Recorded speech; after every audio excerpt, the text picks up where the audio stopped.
वधंदड़ महंगाई सबब पूरे पाकिस्तान समेत कोडिजी जी अवाम बि सख़्त परेशानी के मुंझण लगी। यूटिलिटी स्टोर्स ते अचानक गिह तेल जी क़ीमतनि में वाध सबब अवाम जो जीअण जंजाल करे छॾियो। मुसलसल वधंदड़ महंगाई जे करे मज़दूर तबको परेशान।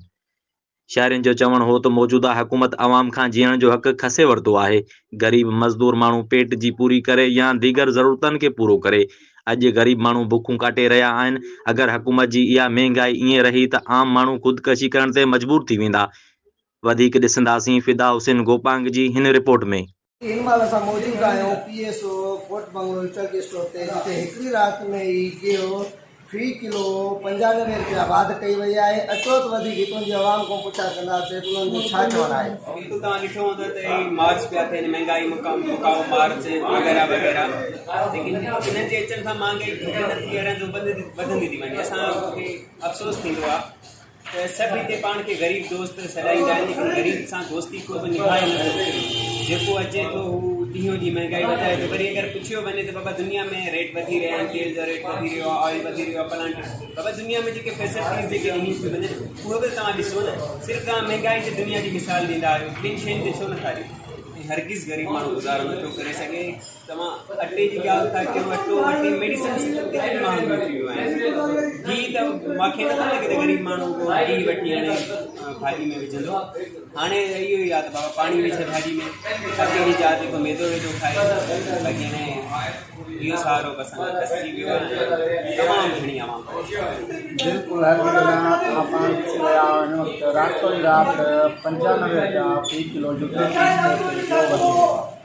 जिते 260 रुपया मिलंदो उन्हीं के बावजूद भी सॼो ॾींहुं मज़दूरी करण वारा माण्हू जेकर 500 ॾियारी कमाए अचनि हा पोइ बि वीचारा ग़रीब माण्हू सॼो ॾींहुं लाइन कतारनि में बीठा रहंदा। ईअं आसरे में किलो गिहु वठी ईंदासीं, खंडु वठी ईंदासीं, अटो वठी ईंदासीं, बचनि जो गुज़र सफ़र करे सघंदासीं। मूंखे कान थो लॻे त हींअर जेको एॾी महांगाई थी वई आहे हिन हुकूमत कयो छा।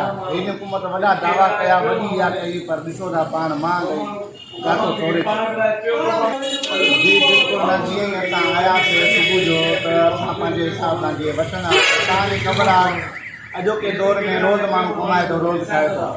जीअं असां आयासीं हिन पुराणे रेट जे हिसाब सां पैसा खणी आयासीं, हिते आयासीं त अॼोके रेट जो ईअं सम्झो रेट ॿुधी अधु हाव असांजो किरी पियो आहे। उन जे करे न हिन महिल ताईं जो वठी सघिया ऐं परेशान बीठा आहियूं।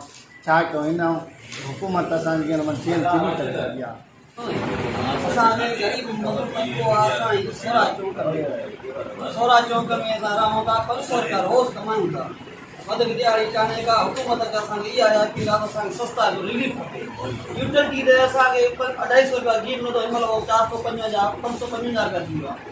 असांखे शाबाश शरीफ़ की इहा अपील था कयूं, असांखे सस्ता बि खपे, ॿियो असांखे कुझु न खपे, असांखे धंधो कारोबार खपे, ॿियो असांजी गुज़ारे यूटिलिटी रिलीफ ॾिने असांखे जेको पेट गुज़र सफ़र करे सघूं। ॿियो अपील इहा आहे त असांखे इमरान ख़ान जी हुकूमत चाहियूं था त अचे। ॿियो असांखे मेरे अटो गिहु ॿियो सामान जेको कीमती आहे घर जो उहो असांखे सस्तो खपे। ॿियो असां कुझु हुकूमत खे कोन अचूं, कुझु असांखे इहे शयूं सस्तियूं खपनि।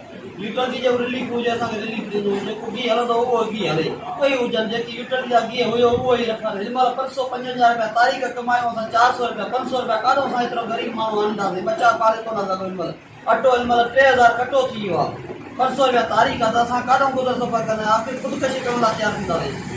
इहा शाबाश शरीफ़ अपील आहे त असांखे सस्ता रेट खपनि, बसि असां पेट पाले सघूं। जेके हे जेके 2-2 हज़ार ॾिना त इहे पिनण जो हूंदो, असांखे छा खपे त 2 हज़ार छा कंदासीं। असांखे धंधो खपे, कारोबार खपे, असांखे सस्ताई बि खपे, अटो सस्तो खपे, असां खाई गुज़र सफ़र राति जो न कयूं। और ज़ुल्म जी भी हद हूंदी आहे। इन हुकूमत उन ज़ुल्म जी हद भी ख़त्म करे छॾी। माण्हू ख़ुदकशियूं था कनि बुख जे करे। जेको माण्हू 450 या 500 दिहाड़ी जो कमाए, उस 500 रुपया 450 रुपये किलो घी कीअं वठंदो, ॿारनि खे छा खाराईंदो। डेली ॾिसो त तव्हां अख़बार पढ़ो त माण्हू ख़ुदकशियूं था कनि। ज़ुल्म ते एॾो करे छॾिया आहिनि हुकूमत, रुगो पेट्रोल ते 30 रुपया वधाया आहिनि। 30 रुपया न आहिनि, हिकिड़े माण्हू जे घर जे ख़र्च ते तक़रीबन 5000 रुपये महीने जो इज़ाफ़ो थी वियो आहे। माण्हू पंहिंजी सिर्फ़ु ख़ुराक जी शयूं नथा वठी सघनि।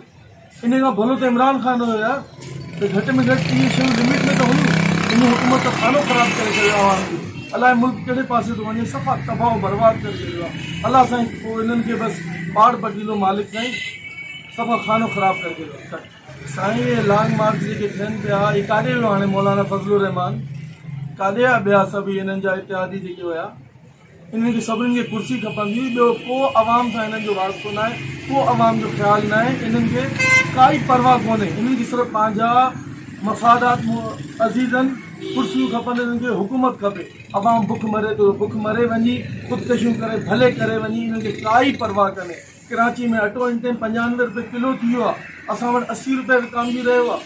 कीअं कंदासीं? असां त सोची सोची परेशान थी विया आहियूं। असांजो रंग जो कमु आहे, हे त हाणे कमु सफ़ा बंदि। माण्हू पेट जी पूरत कनि या हे घरनि खे रंग कराइनि। असां सही सो ॾींहुं वेही घरों ख़र्च करे पेट्रोल जो अचूं था, वापसि हलिया था वञूं। ऐं हुकूमत खां मां मुतालबो कंदुमि, ख़ुदा जो वास्तो अथव त पंहिंजे मफ़ादातनि खे, जेके पंहिंजा तव्हांजा इख़राजात आहिनि उन्हनि खे कंट्रोल कयो ऐं ग़रीबनि जो ख़्यालु कयो। अटो, गिहु, जेकी ज़रूरती बुनियादी ज़रूरती शयूं आहिनि उन्हनि ते रिलीफ ॾियो माण्हुनि खे। न त अलाह जाने हिन मुल्क जो छा थींदो, काई सम्झ में नथी अचे। एॾो परेशान थिया आहियूं, रातिनि जो निंड नथी अचे असांखे। टेंशन में हर माण्हू ज़हनी मरीज़ थी वियो आहे।